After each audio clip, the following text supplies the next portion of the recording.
folks. Welcome to That Betting Show for June 4th, 2019. Your one-stop shop for all your sports betting needs. He's Teddy Savransky. Give him a follow on Twitter at Teddy_Covers. I'm Donnie Seymour at Right Side VP. Well, results are in, Teddy. Not if anybody's pregnant here, but the results are in for Klay Thompson, and his hamstring injury is a mild strain. KD, question marks on him. We'll get to that a little bit later. But also, Teddy, the Blues tie up the Bruins with the NBA Finals just 24 hours away. Hot topics of the day. Let's get started. As we said, the MRI is in. Strained hamstring. Teddy, we've seen this many times. Athletes, no big deal. Just a tweak. I'll be ready to go. Somehow missing weeks at a time here. Klay Thompson, one of the tougher guys in the NBA, known for his defense, Teddy. So just because he might be out there doesn't mean he's going to be effective. Kevon Looney already confirmed to be out for this game. Updates on Durant and also Thompson a little bit later today once those Golden State Warriors practice. Interesting stuff here, Teddy, because when we look at the prices here, Warriors still a prohibitive favorite, minus 290. And I want to ask you the question again. It rose to minus 6 today with the Warriors, Teddy, backing down a little bit of 5.5. Do you agree with that number? Look, it's a really fascinating game 3 in a lot of different ways. Let's talk about the injuries first, all right? Looney matters. Looney is not a guy who, you can just fill him in with another guy and it's no big deal. And especially in a series where Steve Kerr has gone to his bench and a series where Steve Kerr is looking to play big. They're not playing small ball here. Green's been at the 4.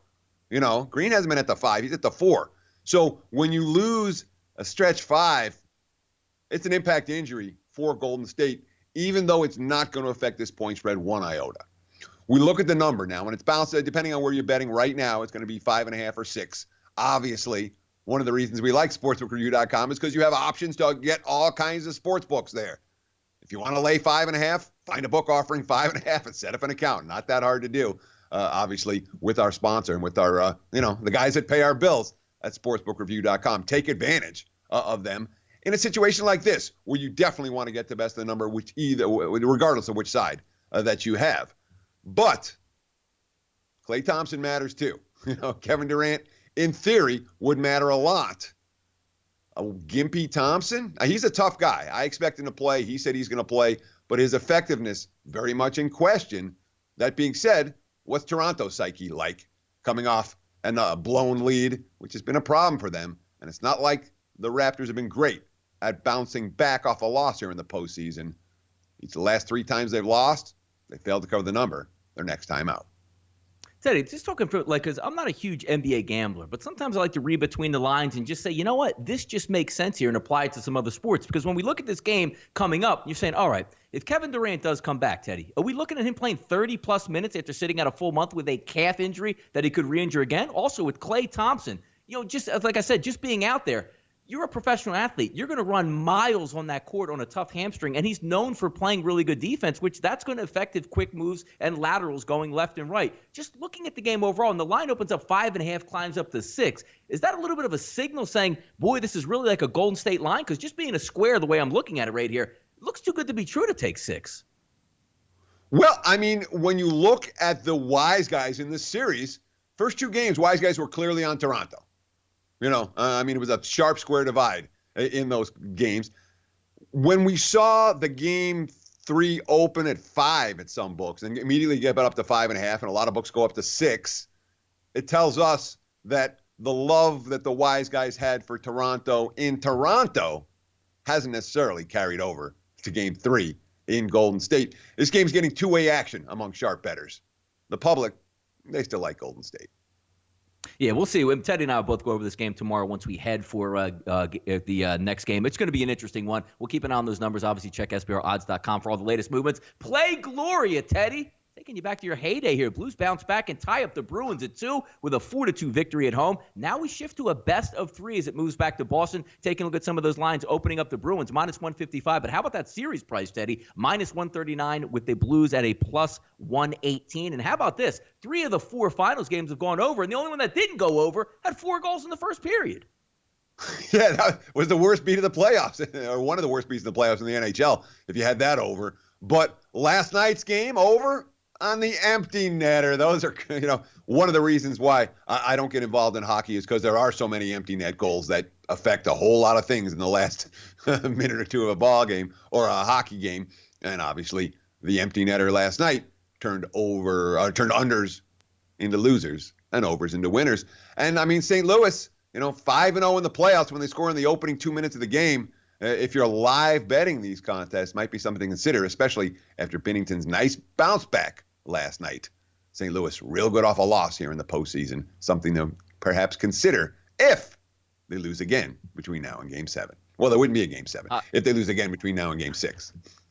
There you go. Hey, Teddy, look, NHL season's winding down. The NBA's winding down. The NFL just heating up. We're still months away from NFL action, but we're going to get right into it here. How about the 2019 NFL season team preview today on That Betting Show? Going to be those Baltimore Ravens. How about the Ravens, Teddy? 25-1 as a ticket to win the 2019 championship, 14-1 to win the AFC. And the Ravens team total set at 8.5 plus 115. That's available at DraftKings here in New Jersey. Ravens finished up last year 10-6 after going 3-3 in the North. They had a nice run to end the season, Teddy, winning 6 of 7 games. Now, look, I like innovative football, and sometimes you have to throw it back. I thought the running game was interesting. It was the way it was working for the Ravens down the stretch, which was a lot of fun to watch and say, boy, how much longer can this go on? But we all saw once they got to the playoffs there, the destruction. Now, the final score didn't indicate it, and the Ravens even had a shot at the end of the football game with a couple miracle plays to actually win that game. But if you watch the first 3.5 quarters, it was clear it was a Chargers game. The one question I have is the NFL, the defensive coordinators, Teddy, they are smart. They're going to watch the entire offseason and try to shut this team down because, as we know, Lamar Jackson, an electric athlete in the pocket, but not quite passer ready to be in the NFL. They had a nice draft pick there getting Hollywood Brown from Oklahoma to try to revamp that passing game, added Ingram in the backfield because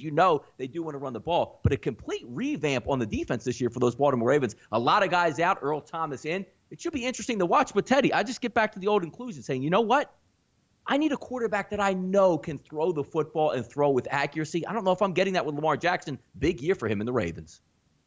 Yeah, I mean, look, Baltimore has been one of the most consistent franchises in the NFL. No, they don't have the Patriots Super Bowl titles. But when you talk about an organization that's been run the right way, that has been consistently in the playoffs year in, year out, that's Baltimore. And I give Ozzie Newsome all the credit for that. I mean, Newsome and Harbaugh, but Newsome's the guy who built that roster. And as a GM, this is his first offseason where he wasn't there for Baltimore. Does that matter? Maybe. I mean, the guy was an absolute genius at personnel. So then we talk about, what happened last year. How'd they get to the playoffs again last year? They were 0.5 yards per play, better than their opponents. Every snap, they outgained their opponents by half a yard. Rushing, they were 0.8 yards per rush better than their opponents. Stopped the rush very well, ran the football well. Quarterback play was dicey. Flacco, let's put it this way. He's in Denver for a reason right now. Jackson, they both had QB ratings of 84, but obviously Flacco was a statue, and Jackson could move and make plays with his legs, which was a big difference for a team that didn't have a whole lot of receiving talent. They finished the year -3 in turnovers, nothing big there. They had a league average schedule. This year's schedule also are right around league average. But we talk about a franchise that has been very, very consistent. There's a lot of changes this offseason. There really are. Obviously, you change the GM. Marty Mornhinweg out at offensive coordinator. Greg Roman coming in. And Mornhinweg, a passing game expert. Roman's the run game guru. New position coaches for wide receivers and running backs. Harbaugh's quote, that talking about his new coaches on offense, that's the direction we need to go from the way our offense is going to be built from the ground up. We need to start with the running game, then build in the play action pass, then the drop back pass, kind of build around our quarterback and what he brings to the table going forward.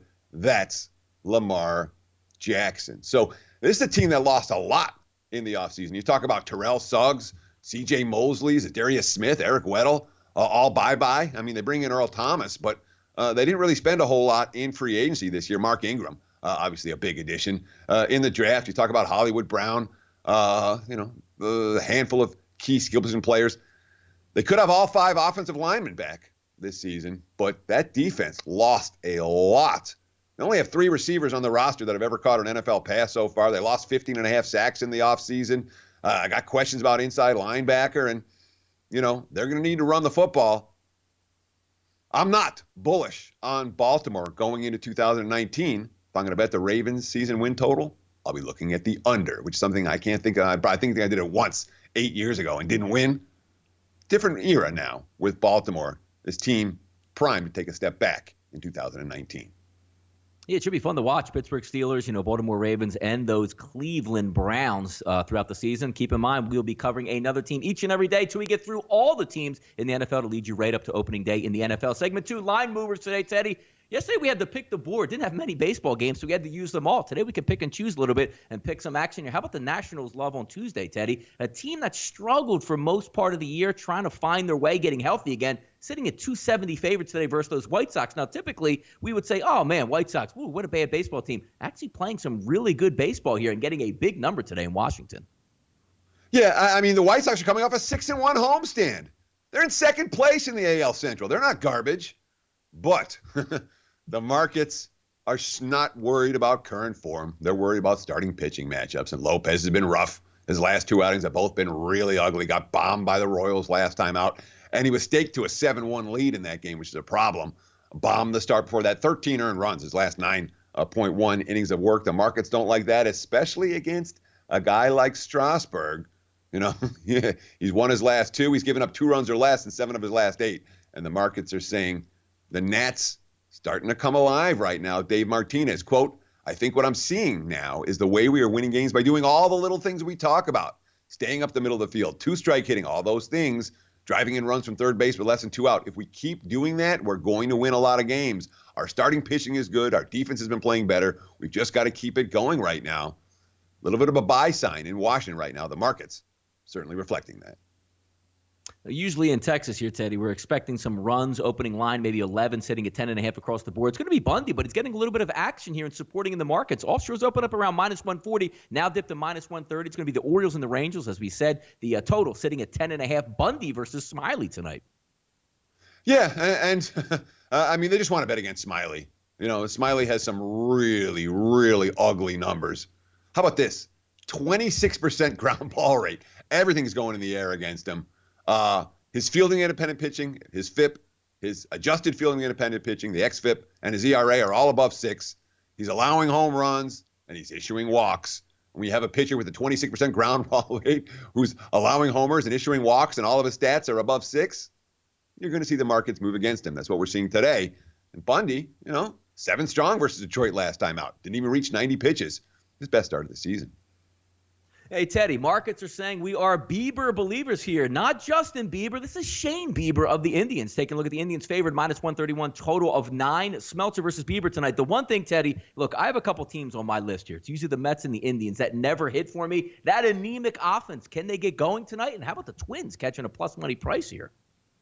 Yeah, okay. So Minnesota is on fire. Their offense is killing it. They've had at least 10 hits 14 times their last 17 games. They have the single best road record in the major leagues at 21-9 this season. The Indians stink right now, okay? They've lost 10 of their last 14. Like I said, they're tied with the White Sox. They're 11.5 games behind the Twins right now. They got shut out again on Sunday. The 31st time in 59 games they've been held to 3 runs or less. Do the markets care about any of that? No, they don't. They don't care about any of it. What do they care about? Shane Bieber, 11.1 strikeouts per 9 innings. His xFIP lower than his ERA.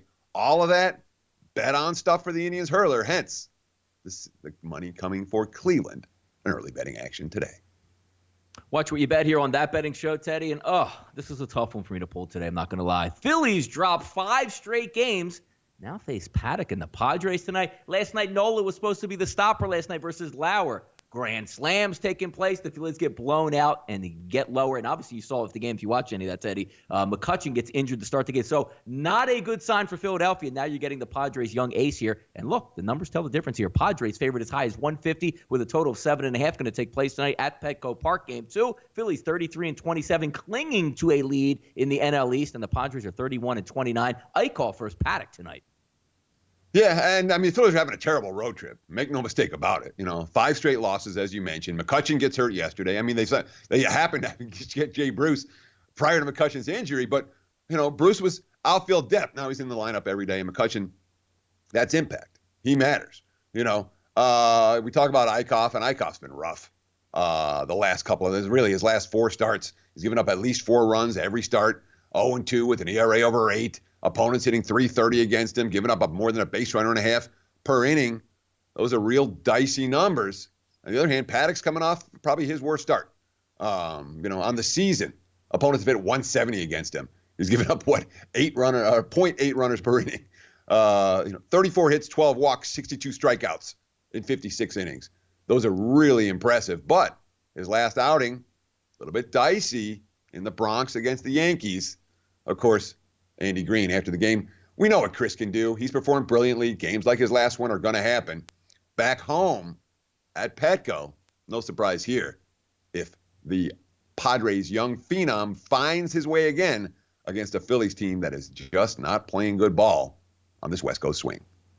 No, yeah, we did see him struggle there in the Bronx, but obviously a really good hitter's ballpark there. But now moving back over to Petco, you're going to get a little bit more pitchers matchup, and he's been good, and we'll see if the Phillies can solve him tonight and not dip to 6 straight losses. Syndergaard may have bumped tonight, Teddy, in the Big Apple. How about this? Mets favored -141 total, sitting around 7. 7-10 tonight in MLB extra innings live from New York. Giants are 24-34 on the season. Mets are 28-31. Bumgarner versus Syndergaard. Should be a decent one. Yeah, Bochy goes for his 1,000th win as the Giants manager tonight. He's got $9.99. But the Mets, I mean, they're returning home off their, 2-5 West Coast trip. They should have gone 4-3, but the bullpen got annihilated. They blew a 5-run 7th-inning lead against the Dodgers and then had a 4-run lead with DeGrom on the mound in the 7th and lost to Arizona over the weekend. So we've seen a couple of key bullpen meltdowns. And a big difference psychologically between a 4-3 trip and a 2-5 trip, especially with the Mets really slumping. Heck, they got the 5th worst record in the National League, 28-31. Mickey Callaway's quote, "Inconsistency is not going to win you games. That's why we are where we are in the standings and what our record looks like. We have to do better." Of course, the Giants have to do better. They got the 2nd worst record in the National League. They've got the worst run differential in the National League, -76. But they are coming off back-to-back wins over Baltimore in blowout fashion, and with Mad Bum on the hill, with a pretty good track record against the Mets. They certainly look at San Fran as a live dog in this one, although Bumgarner did take the loss in his last start. He allowed only 2 runs over 6 innings. That wasn't enough to get the win in Miami. Young pitcher here getting a little bit of money early in action today. NL Central battle here for Tuesday, Teddy. The Reds and the Cardinals. Cardinals sitting about +110, total of 8.5. 8:15 first pitch tonight. Reds 27-32 on the season. The Cardinals 30-28. Castillo versus Cabrera, Teddy. When we take a look, obviously the ace of the staff for the Reds is Castillo. He's a very good pitcher going on the road. But this young kid here who got roughed up a little bit in Philadelphia, not having the greatest minor league success through AAA this year, but does get the call. He throws hard. He's a little bit wild, so it'll be interesting to see that first maybe 1 or 2 times around to see if the Reds can time him up. The Phillies were able to touch him up and get an easy victory. Let's see if he bounces back tonight in the second start in the majors. Yeah, and it's interesting because Cincinnati facing a lefty, I mean, all their best hitters lately, at least, Votto and Dietrich and Winkler come from the left-hand side. So no surprise tonight if it's like Senzel and Suarez and Puig and Iglesias with the right-handers getting the opportunity against the young lefty for St. Louis. And look, St. Louis, they won 4 in a row. They can match their longest streak of the season if they win again today. They just swept the Cubs. And again, this is a squad that went 7-18 to open up the month of May. So this current hot streak, A, the market's maybe a little bit behind, and B, boy, a big confidence boost for this squad. And all the quotes coming out of the locker room are like that. Similarly, on the other side, here's Castillo. He hasn't lost a game since, the first week of April, but his last couple of starts have been not as crisp, let's just say. Got bombed in a loss at Milwaukee, and then last time out against the Pirates, wasn't stellar. Castillo, his quote, "My changeup was working a little bit better than it was last time. I'm just going to go out there, practice, and keep battling." He does not have a great track record against St. Louis, although he won't have to face Yadier Molina, obviously, as key for St. Louis as anybody on their roster. He's on the 10-day injured list and won't be off until Friday. Yeah, it's interesting to see because Yachty makes that pitching staff go. He might be out a little bit longer than we anticipate there. They say he doesn't need surgery, but we'll keep an eye on that. How about this, Teddy? One of our brethren takes a fall. We must pay homage and pour a little bit out. What a run it was. Jeopardy champion James Holzhauer comes to an end, finished just $58,000 short of all-time champion Ken Jennings. But hey, 32 wins, $2.25 million. Saw a funny tweet that was circulating around that said, "Hey, it looks like James threw that battle and didn't want to play Jeopardy anymore." He says, "Yeah, paying a game and getting paid about $150,000 an hour. Certainly didn't throw that game. A lot of fans out there, Teddy, say, you know what's next? We want to get a little bit of a head-to-head matchup here. Yeah. So what are we making, 150 grand an hour? I never made 150 grand an hour.